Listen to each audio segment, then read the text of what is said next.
Drew Yorke Show, live from ISO Radio in Toronto. I have a very special guest today. He just pulled up and we figured we might as well just get it done right now. I'm really excited about his music and just the sound that's been developing or coming out of his projects for the last little while. I know he's been making music for a while, but it's the sound recently has been really, really interesting. And Shiloh reminded me of it, so I wanted to make sure I got some time with him. TC the God, please come and join me. Thank you. How are you doing today? Not too bad. What are you up to? What have you been doing today? Been all over the city, linked up with the boys, my super fast members and shit. And then, shout out, who's in the building right now? Of course, we got DJ Filthy Fame, and we also got my boy Sean Smith in the cuts. Oh, he's on the second track of that project, right? The Summer's Over? No, he's on the first one. Oh, first one? Yeah. Oh, okay, With Wings and Fries, yeah. Shout out to Sean Smith. That's one thing I've noticed about you when I first started looking at, when I was looking today, even looking through YouTube, is you have a lot of shit out. You've been making music for a minute. You feel so? I feel like you've had, when I was looking at TC the God, it seems like there's quite a few releases, at least over the past little while.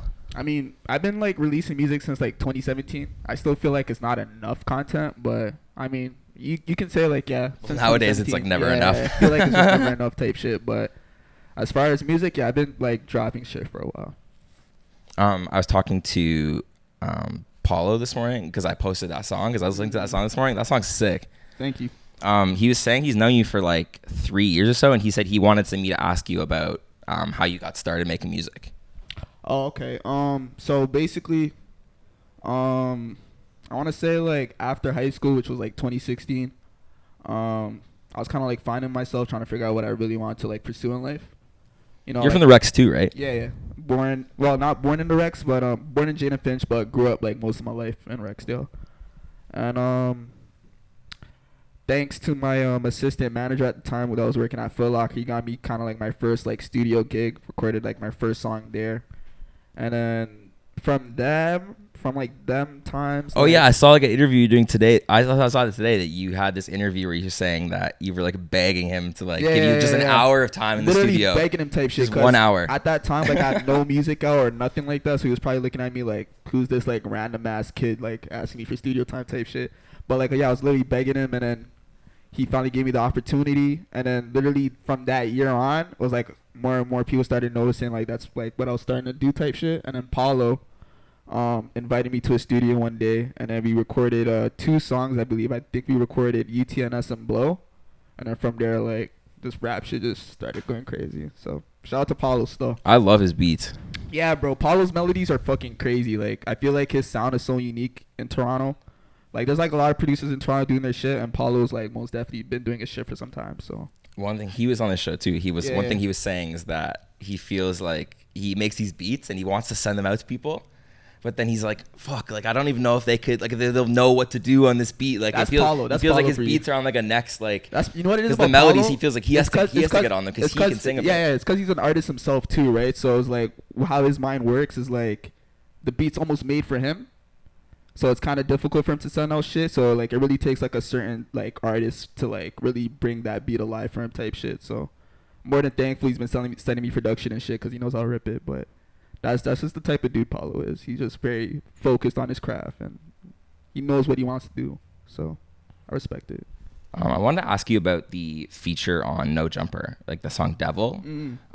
Just because I'm sure there's tons of kids that make music and they see that and they're yo, how do I do that? Or is it they're probably wondering is it worth it? What's the they're going through the process? Is it gonna have an effect? Is it gonna what was the biggest thing you noticed from placing the song there? Not too much, to be honest, as crazy as it sounds, other than just of course the immediate reaction from people. Everyone was blowing up my phone as soon as that shit dropped on No Jumper, especially coming out of Toronto. I realized there's not really a lot of Toronto artists even on that platform other than dudes Young Tory and shit. Yeah. So it was definitely significant. I was oh shit, I want to the few first, and even that whole placement came through because I believe the No Jumper team was looking at Superbad and shit and just seeing what we were doing type shit. It started through when Shiloh sent a video to he be doing his live stream. So I guess Adam seen that, subscribed to the channel, so that's how he kind of got familiar with the team, and then Yeah, sometimes when he's like doing the live stream and he's like going through it and he's just smoking my weed and they're just chilling. They seen so many videos that like when something's like good or something's like decent, there's like, oh, I'll just subscribe. Like, cause fuck it, who knows? Like something else will come through or like whatever. Exactly. And I think through that subscription, that video was shot like time before it even dropped on the channel, and my videographer was pitching it to No Jumper, and then he caught on, realized I was from the Superbad group, and he was like, fuck it, I'll do it, and then dropped that shit. So it was definitely like surreal, because it was like, I remember me and Dom used to talk about getting on No Jumper like January, February, and then teams on there now type shit. So you guys have been moving like I love the way that you move like as a unit. Like I feel like it's sick that I was saying this to Shiloh too, but it's like the way that you like your little community of artists. It's like that when you drop something, like 10 people post it or like 20 people are gonna post it every time. Yeah. Like that, you've got that guaranteed like kickstart every single time, and I feel like that's so key to like those Uptown Boy Band kids did that too. Like like when they were getting getting started, they had this community where it's like people would post it no matter what, like as soon as the shit dropped. I feel like it's also because like they just know the music's good too and dope, so it's like why not share it? Like you know what I mean? I feel like Toronto's like finally getting that like aspect of like, yo, if I actually like something, I should like show people it. I feel like the city wasn't like that till like probably 2 years ago. So I'm in like a music discussion group called Boosie Fade. Do you know about Boosie Fade? There's probably like 2,000 or 3,000 members in it, mostly Toronto based. That's like discussion group, kind of like hip hop heads on Reddit. Yeah. I know. It's kind of like that, but it's just on Facebook. It's mostly Toronto based, and people were asking. Someone was asking like it was like a discussion thread. Someone had been like, "Yo, like who in the city is making like more like interesting like SoundCloudy type like who's making shit that's like not just like traditional and not and also shit. Not like just like what the street music is sounding like where who's like being a little more creative." And I remember like not really having an answer for that at the time. I remember thinking like, yo, like I guess like Uptown Boy Band a bit, like they're kind of doing that, like it's a little bit darker. But then I remember like when I got put onto like the Superbad 30/30 and like all that shit, I remember thinking like, oh, this is the answer to like that kind of demand, because in the States there's tons of people making more music in this vein and like making like more like forward thinking, like combining like rapping and singing, but not just in like the way that like the Regent Park kids do. No, I see, I hear you. I don't know, I feel like that just comes from like just the type of person I am, or like even just the people I surround myself with. Like you always just try to like push the envelope and shit, or not, because like I don't know, like I've been listening to like music like my whole life, so it's like why do you want to like repeat the same shit, you know what I mean, when you can like try doing something new that hasn't been heard before. Do you think it's like being in that kind of community is like makes you like more competitive, knowing that there's like, because like everyone's kind of making music and posting about it and sending it around, rather than you just kind of going at it like totally alone? I wouldn't call it competitiveness, but it's just more like we all know what we bring to the table. So it's just kind of more, it's more fun to be honest than competitive. It's just kind of just like, yo, everyone's like literally just doing their own thing, and like we support it, like from alleyway, like especially like us, like in terms of like the super fast members, like we like never look at it as competition, because it's like a brotherhood almost. So it's like we always support each other. Everyone has their own flair, their own sauce, what they bring to the table. So it's like we just go hard and the people fuck with it. So yeah. What like who put you like onto rap music, or you early, like were you like a cousin, or was like a sibling, or was it like a totally YouTube like journey? It was definitely YouTube. I just remember seeing Yonkers by Tyler the Creator and being like, I didn't even realize music like this existed. It was definitely YouTube. Like I remember like being at my mom's house like back in Jane and Finch, like growing up, like elementary school, and from before, like my dad used to like always put like DVDs on and shit. So like from a little kid, I used to like always like run to the kitchen, get a towel over my head, start rocking the guitar and shit, looking at Bob Marley DVDs and shit like that. And you know, being a kid on YouTube, you just start discovering so much shit at once, because it's kind of just like instantly there for you.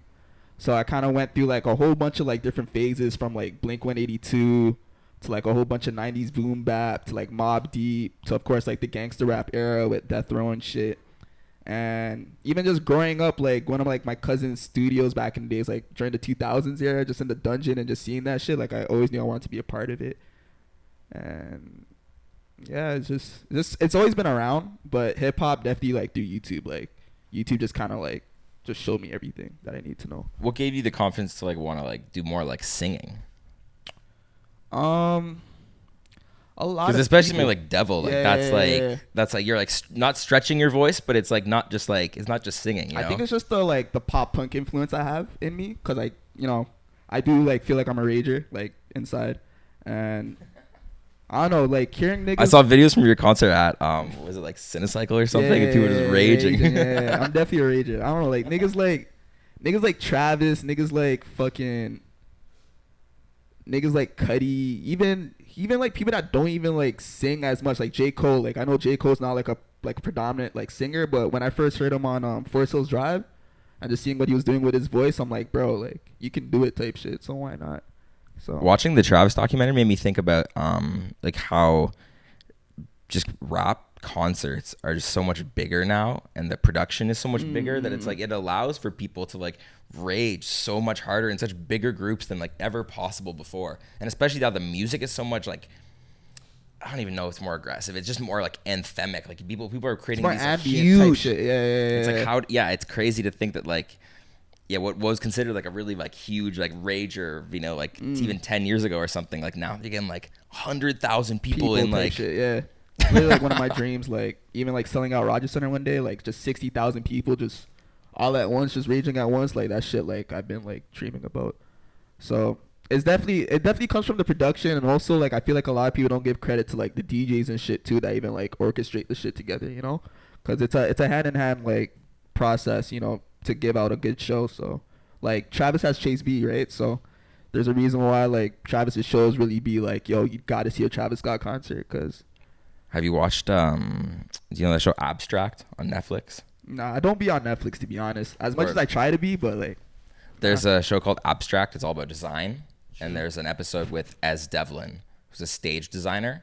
She designed stages for like Kanye and these huge artists. True. It's sick. It's really like cool to think. It's like really changed the way I think about like how you would ever design like a live performance or something. She just like creates these like huge objects and like changes the way like light affects them, so it makes these like cool effects or like yeah. I really can't wait cool. to have the budget for shit like that, because I have so much ideas for like just tour wise, like seeing niggas like Kanye, what he did with like Yeezus tour, or like even just shit like Travis recently with Astroworld, just like knowing that like his influence was like really like put into that. Like that's something I really really want to like start doing, like just designing stages and shit like that. I feel like that'll be like super fire. Unfortunately we have to go. Of course, but of who course. who would you want to see on the show other than just more guys from the Super Fast crew? Who is there anybody you're interested in right now in Toronto? I'm trying to think. Besides Superfast, you said, or like Super Bad?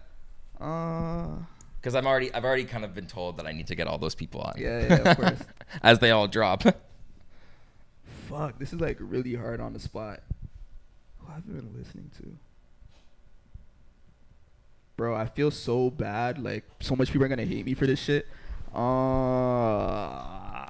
can get back to me on it. Yo, shout out Astro Kid J, real shit. Shout out that nigga, cause I saw his name the other day. Yeah, shout out him. Shouts to him. Still, he's been doing his shit for a while. He even pulled up to my LB Farm release party. So just seeing him, seeing what he's been doing, like I've been rocking with him. I've been rocking with that whole movement. Where I'll peep that. Okay, I need 2 food spots. Yo, Zet's on Airport Road. If you don't go there, I know about Zet's. I love Zet's. 24 fucking hours, bro. That shit is blessed. Sean's showing CC's in the back. Oh fuck, Churches! You already done know. Churches, fucking Chicken, St. Clair, and Dufferin. Make sure, like St. Clair and Dufferin. Like I know you're gonna put the picture up and shit. Like Churches, Churches is the spot. Like go there for their tenders. I swear to God, that shit will change your life, and their biscuits will change your fucking life. Churches Chicken, gang shit. Okay. Thank you. Thanks so much, man. Okay, this has been the Drew Yorke Show. TC the God. Till next time.